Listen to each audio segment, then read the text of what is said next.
Jas, pengalamanku, logikaku, pikiranku, keyakinanku, ingatanku, dan pendapatku. Konon katanya ada analogi yang mengatakan bahwa teman sejati adalah teman yang akan membantu all out pada saat temannya sedang kesulitan.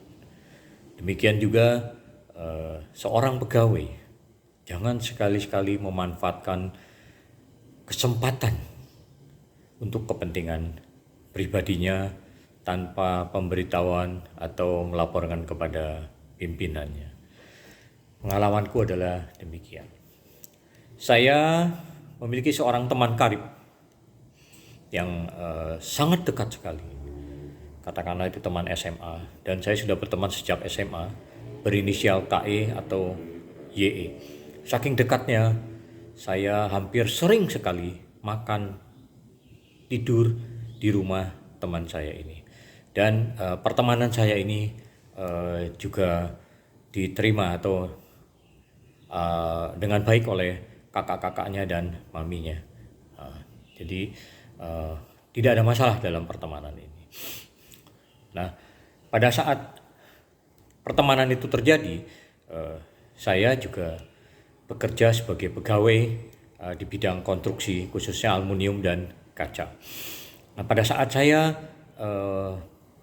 bekerja itu, tiba-tiba saya mendapatkan order pekerjaan dari rekanan saya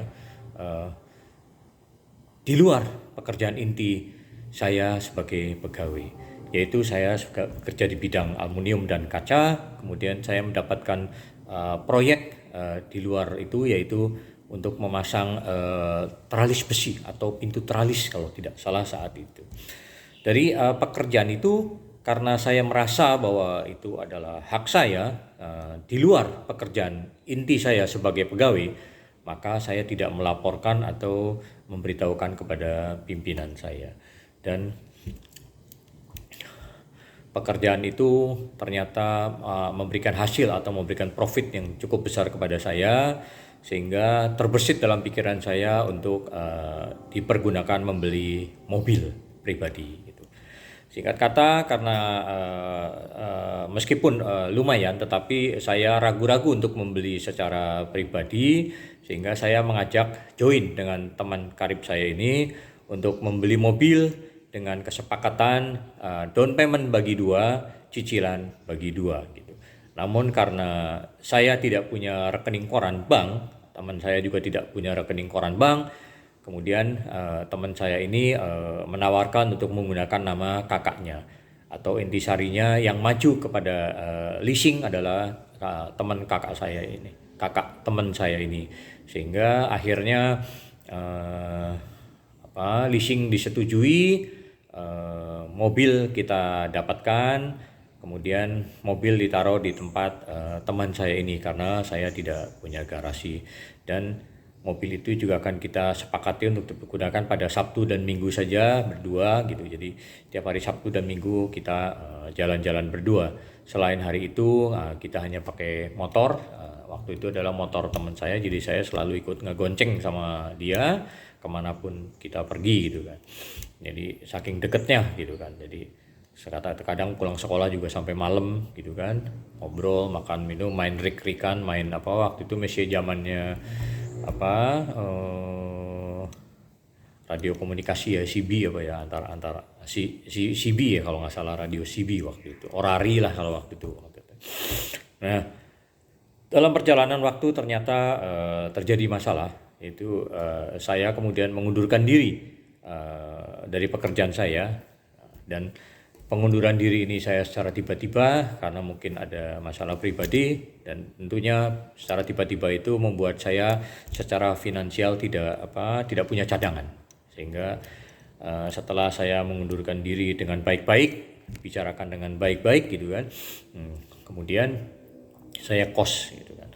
Dan karena saya tidak dapat untuk membiayai kehidupan saya selanjutnya, atau mungkin karena pas-pasan, sehingga saya memutuskan untuk bicara baik-baik dengan teman saya agar teman saya ini yang meneruskan cicilan mobilnya, dan nanti begitu saya sudah pekerjaan saya akan talangin, atau dia membeli mobilnya dan mengembalikan down payment 50% yang saya bayarkan, termasuk cicilannya juga yang sudah saya bayarkan.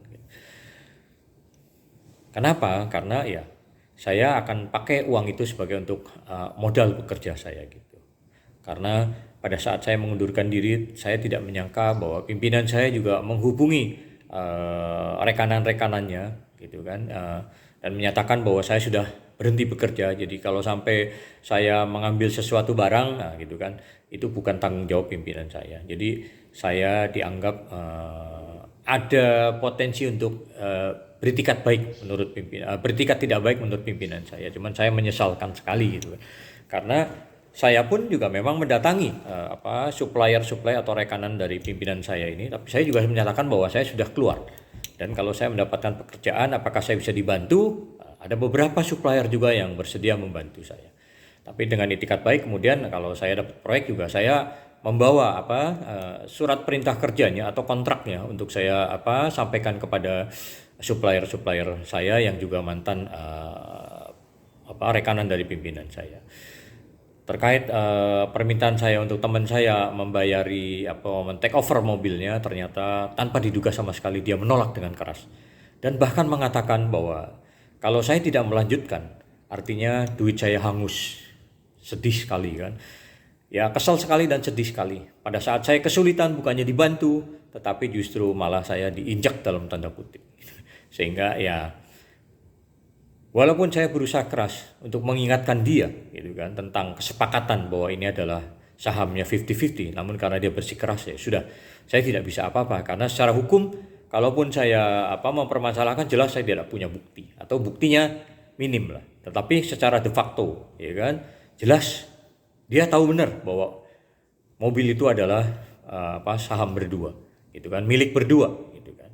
Tetapi ya karena dia tidak berkeras tidak mau, ya udahlah, saya anggap saya kehilangan teman, dan saya menganggap bahwa harga teman saya adalah ada sebesar senilai mobil itu gitu kan. Dan saya juga menganggap bahwa biaya DP dan cicilan saya anggap sebagai biaya hidup saya, makan tidur, sebagai pengganti biaya hidup saya makan tidur di rumah dia, di keluarganya dia.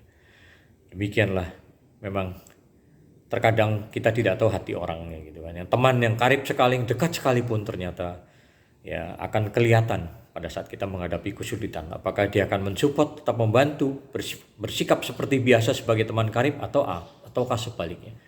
Dalam permasalahan saya jelas ini hal yang sebaliknya ya kan. Karena dia justru memanfaatkan kesulitan saya untuk keuntungan dia. Tapi segala sesuatu pasti ada blessing in disguise gitu kan.